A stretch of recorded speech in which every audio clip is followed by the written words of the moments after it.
Arbre mort ou pas, les écolos ont-ils oublié la magie de Noël?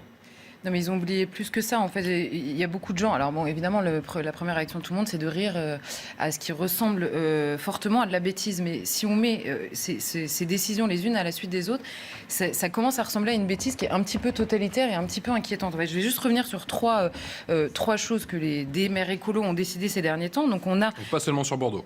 Pas seulement sur Bordeaux, à Lyon, le maire qui s'appelle donc Grégory Doucet, le 8 septembre, il rompt tout simplement avec une tradition qui existe à Lyon depuis 1643, qui est le vœu des échevins.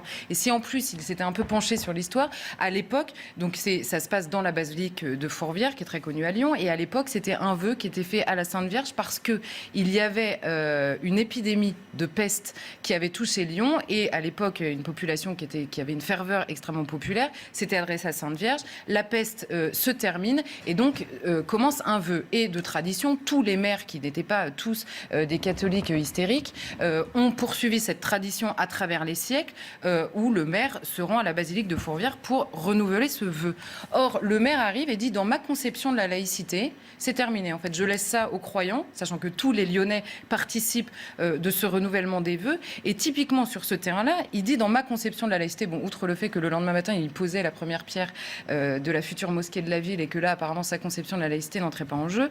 Outre ce fait-là, il y a une chose qui est précise, et pourquoi je disais c'est totalitaire, c'est que l'effacement de l'histoire, ça commence à devenir un tout petit peu inquiétant. Or là, qu'est-ce qu'il nous dit ? Il nous dit tout ce qui relève de la tradition catholique dans l'histoire de France, pour moi, ça relève de la laïcité. Donc je ne veux pas en entendre parler. Mais dans ces cas-là, on écrase 1500 ans de l'histoire de France. Donc ce n'est pas une question religieuse, c'est une question, là, pour le coup, culturelle. La deuxième chose, ce même maire nous explique, en parlant du Tour de France, alors ça a fait beaucoup plus parler, hein, mais il n'est pas acceptable. Donc il nous a dit que c'était macho et polluant. Donc là, encore une fois, oui. L'écologie à bon dos, parce que macho, je ne vois pas bien le rapport.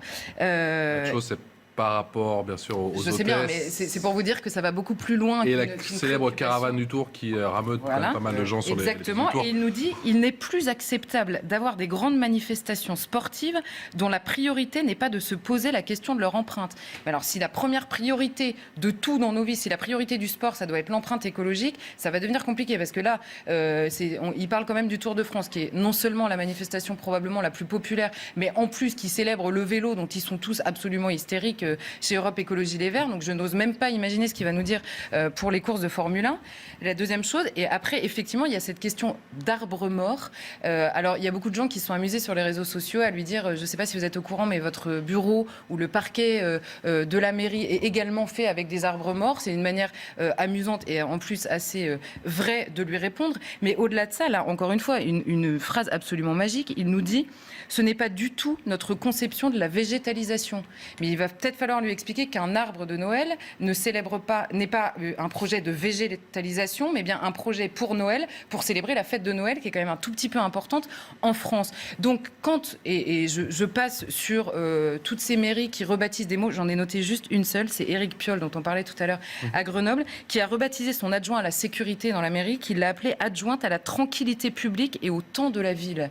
C'est Orwell puissance 10 000. Et quand on commence à changer les mots, à effacer l'histoire ou à la réécrire, et en plus en le faisant sur le dos des libertés individuelles des gens dont on a la charge, ça commence fort à ressembler à quelque chose d'inquiétant. C'est nous les ringards ou ils vont trop loin ? Est-ce que c'est au maire d'insuffler sa concession de la citoyenneté? Vous parlez du maire de Lyon. Est-ce que c'est au maire d'insuffler sa conception? Non, mais que les maires en fait aient des idées et même des projets, etc. pour leur ville, je leur contesterai jamais. Moi, ce qui me gêne énormément, c'est que sous couvert, alors ils ont plus assez de mots pour nous inventer des collaborations citoyennes, des démocraties participatives et citoyennes et je ne sais pas quoi. Et en fait, ils imposent clairement certaines décisions. Ça sort de plus en plus quand même dans la gestion de leur mairie et ils ont une forte tendance à vouloir, mais ils le disent eux-mêmes, à vouloir changer de modèle. Mais en fait, j'ai l'impression que changer de modèle, ça veut surtout dire changer de monde, faire un homme nouveau, effectivement. Et je reviens sur l'exemple parce qu'il est extrêmement intéressant, celui des hôtesses sur le Tour de France. C'est c'est pas nouveau, hein, ça fait déjà quelques années que certains nous expliquent que c'est extrêmement, que c'est pas féministe, etc., qu'il faut qu'elles cessent. Ce sont les hôtesses elles-mêmes du Tour de France qui, quand même, a priori, ont un âge où elles peuvent exercer leur liberté et leur propre conception de la dignité qu'elles estiment ne pas bafouer, et qui ont voulu défendre ce métier-là parce qu'elles l'aimaient, parce que c'est extrêmement populaire, parce que ça existe dans le Tour de France. S'ils veulent mettre, si le maire de Bordeaux a absolument envie qu'il y ait des hommes et qu'il rêve lui-même de devenir Pour le coup, c'est une femme et un homme maintenant. Qui propose sa candidature. C'est la parité, c'est Mais bien. ce que je veux dire, c'est que c'est intéressant parce que quand les hôtesses défendent elles-mêmes ce métier qu'elles ont envie de faire, il y a un côté quand même, on va vous expliquer le bien malgré vous et pour vous. Et je reprends la phrase parce que alors je la trouve incroyable aussi, Manon Aubry, alors qui est à la France Insoumise, mais qui a parlé devant les Verts cet été et qui dit cette phrase: défendre une limitation des libertés au nom du changement climatique n'est pas liberticide. Donc la guerre, c'est la paix, en fait. C'est des mots et des moments, par ailleurs, autour desquels la France entière se rassemble de manière très naturelle, et ça peut que nous faire du bien en ce moment. Mais moi, j'aimerais, je dis juste un mot là-dessus, j'ai entendu effectivement Marlène Schiappa, elle a raison sur le constat, mais j'aimerais qu'il ne soit que rabat-joie. Le problème, c'est que ce qu'on est en train de découvrir, et ce qui était assez lisible quand on lisait, dans le fond, leur projet, même leur prise de position sur certains sujets, c'est qu'ils sont beaucoup moins intéressés par la nature, qui était le véritable levier de leur succès électoral. Cette question de l'écologie réelle, c'était le levier de leur succès, et en réalité, on se retrouve avec l'extrême gauche de toujours qu'on pensait avoir vu disparaître ces dernières années. Il nous reste 4 petites minutes. On prend la direction des États-Unis. Les longs métrages qui espèrent décrocher les très convoités prix du meilleur film aux Oscars sera bientôt soumis à des règles strictes de diversité, en mettant par exemple à l'affiche au moins un acteur principal issu de minorités. Beaucoup de réactions aux États-Unis, mais également en France, notamment Claude Lelouch, qui dit qu'on cherche à réglementer la liberté. D'accord ou pas d'accord ? Ah bah totalement d'accord avec lui. Et alors là, en plus, quand c'est sur le terrain du cinéma et donc de la fiction, parce que dans les critères, vous savez, il faudra qu'il y en ait 2 sur 4 qui soient respectés. Donc c'est soit mettre... Et ça peut être en coulisses aussi, hein. C'est pas forcément à l'écran. Ça peut être effectivement des personnes dans les... Bon, je les ai notés. Hein. Le premier, l'acteur principal issu de minorités ethniques ou raciales. 30% des petits rôles issus de communautés sous-représentées, parmi lesquelles il y a donc les LGBT, les handicapés et les femmes, parce que c'est bien connu que c'est pas du tout la moitié de l'humanité. Les femmes, c'est une communauté sous-représentée, formidable. Ou alors que ces questions-là, à savoir les minorités ethniques, raciales, sexuelles, etc., soient le thème principal du film. Et après, vous avez effectivement dans l'équipe dirigeante, dans les équipes techniques, des personnes issues des minorités, proposer des stages à ces personnes issues des minorités, mais il faudra en avoir 2 sur 3. Donc ça revient quand même qu'un film pourra être primé, non pas sur l'histoire qu'il raconte, non pas sur le génie esthétique, le génie des acteurs, etc., mais bien sur une répartition. J'appelle ça, en fait, à la fin, du séparatisme organisé. Je m'explique. On nous explique que la fin du séparatisme, c'est quand, enfin, autour d'un projet commun, autour de valeurs, de principes, nous nous retrouvons au-delà de ce que nous ne choisissons pas, c'est-à-dire de ce que nous sommes, notamment d'apparence. Donc c'est le projet qui a l'air commun pour tout le monde. Et en fait, pour parvenir à ça, on nous réduit tous à nos apparences physiques, à nos données sexuelles, le handicap, etc., ou même homme ou femme. On nous réduit à ça et on ne considère qu'on ne peut être représenté que par une personne qui est exactement similaire à nous. C'est ce qui nous attend dans 15 ou 20 ans ?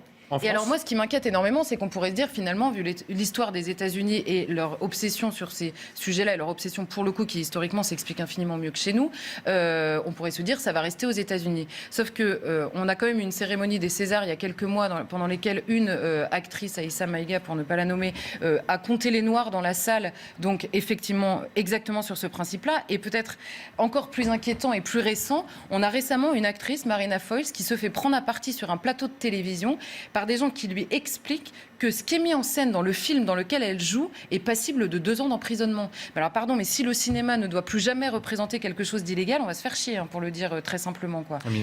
Oui. La question des quotas va revenir comme un boomerang en France ?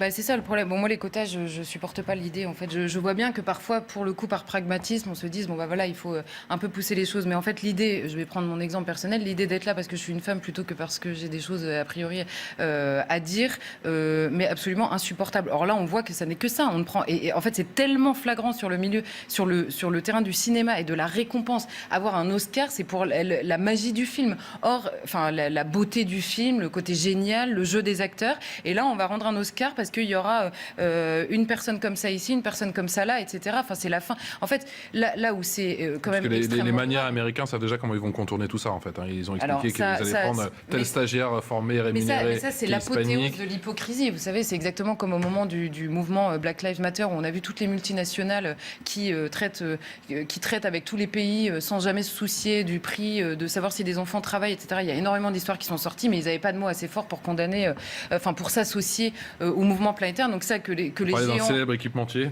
Qui est, pour ne pas le nommer, voilà. Par exemple, mais même une célèbre plateforme qui livre des repas à domicile, n'est-ce pas, et qui nous a fait tout un sketch, alors que clairement, ils ont quasiment rétabli l'esclavage dans leur manière de gérer leur personnel.